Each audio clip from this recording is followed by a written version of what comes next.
आपको क्या करना है कि जब कभी भी आपके पास कोई भी साइबर फ्रॉड आपके साथ हो जाता है तो एक 1930 एक हेल्पलाइन नंबर है जो कि I4C ने जारी किया है 1930। आपको उस पर कॉल करना है। जैसे ही आप कॉल करोगे आपसे आपके बैंक अकाउंट डिटेल्स लिए जाएंगे।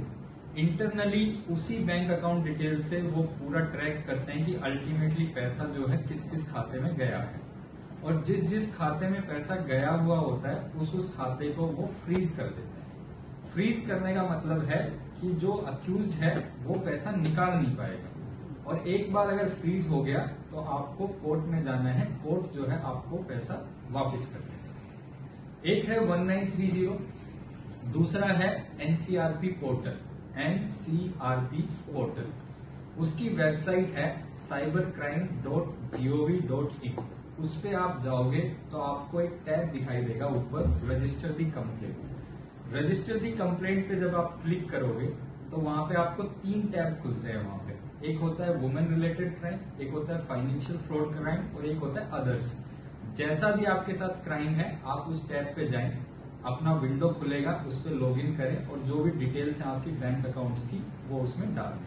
सेम प्रोसेस जो है 1930 वाला उसमें फॉलो होगा। आप जैसे डिटेल डालेंगे उसकी इंफॉर्मेशन हमारे पास आएगी।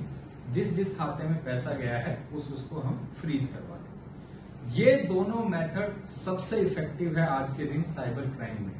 आपको आपका पैसा चाहिए तो आपको पहले उसको रिपोर्ट करना पड़ेगा, और उसको टाइमली रिपोर्ट करना पड़ेगा। अगर आप एक भी दिन डिले हो जाते हो तो अक्यूज जो है उस पैसे को विड्रॉ कर लेता है, एंड उसके बाद फिर जांच के बाद रिकवरी में काफी इश्यू आता है। इन सारी इंफॉर्मेशन में जो एक कैच है सबसे बड़ा, वो मैं आपको बताता हूं। जब हम खाता फ्रीज करते हैं तो उस खाते के अंदर बाकी जगह से भी पैसा आया हुआ होता है।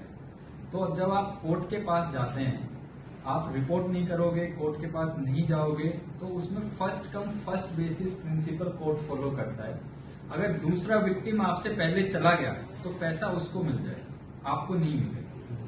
हमारे साथ कुछ केसेज ऐसे हो चुके हैं जहां पे हमने 10-10, 15-15 लाख रुपए फ्रीज करवाए थे, लेकिन विक्टिम के लैक डाइसिकल एटीट्यूड की वजह से वो डिले हुआ और कोर्ट ने वो पैसा किसी दूसरे विक्टिम को दे दिया, क्योंकि एक ही खाता मल्टीपल फ्रॉड्स में वो यूज करते हैं। तो इस चीज का ध्यान रखें। साइबर फ्रॉड हुआ 1930 पे कॉल करना है या एनसीआरपी पोर्टल पे जाना है। अगर आपको अवेयरनेस नहीं है, यहाँ पे हमारी साइबर सेल बनी हुई है, आप कंप्लेंट लेके आइए, आपकी कंप्लेंट हम खुद डलवाएंगे। ठीक है। अब बात करते हैं जो दूसरी एपीके फाइल में जो है, एक एपीके फाइल जो कि बेसिकली एक मालवेयर होता है, वो आपको भेजते हैं व्हाट्सएप के थ्रू, इंस्टाग्राम के थ्रू या कैसे भी, और बंदा उस पर क्लिक करता है। क्लिक करते ही फोन का एक्सेस जो है किसी थर्ड पार्टी के पास चला जाता है, जो आपका ओटीपी वगैरह सब कुछ रीड कर पाता है। उसके बाद फ्रॉड होता है। मैक्सिमम जो फ्रॉड एप्लीकेशन मेरे पास रिसीव हो रही है वो एपीके फाइल वाली हैं, जिसमें एपीके आरटीओ चलान, एपीके किसान, एपीके पीएम किसान और दूसरी एचडीएफसी, एक्सिस बैंक वगैरह की एपीके आती हैं। आपको क्रेडिट कार्ड अपडेट करना है या कुछ और अपडेट करना है, तो मेरी आपसे रिक्वेस्ट है कि आप इस पे क्लिक ना करें, तो आप अपने आप को इससे सेव कर पाएंगे। दूसरा है इन्वेस्टमेंट फ्रॉड, कि आपका पैसा डबल हो जाएगा, ट्रिपल हो जाएगा। आप इन 2 चीजों से बचें। तीसरी, हम क्या कर रहे हैं इसके लिए, जब कंप्लेंट आएगी तो एफआईआर करके जो जांच है वो तो करेंगे, क्योंकि मैंने बताया कि साइबर क्राइम में जांच में जो रिकवरी का मुद्दा है वो बहुत ही डिफिकल्ट हो जाता है।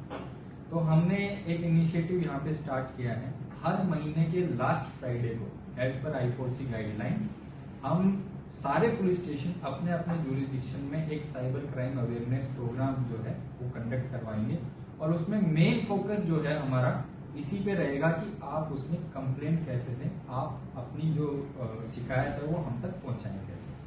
दूसरा, जितने भी यहाँ पे कॉलेजेस हैं, इंस्टीट्यूशंस हैं, उसमें हम साइबर वॉलंटियर प्रिपेयर कर रहे हैं। सारे कॉलेजेस में जाके एटलीस्ट ये कर पाए कि एनसीआरपी पोर्टल पे वो लोग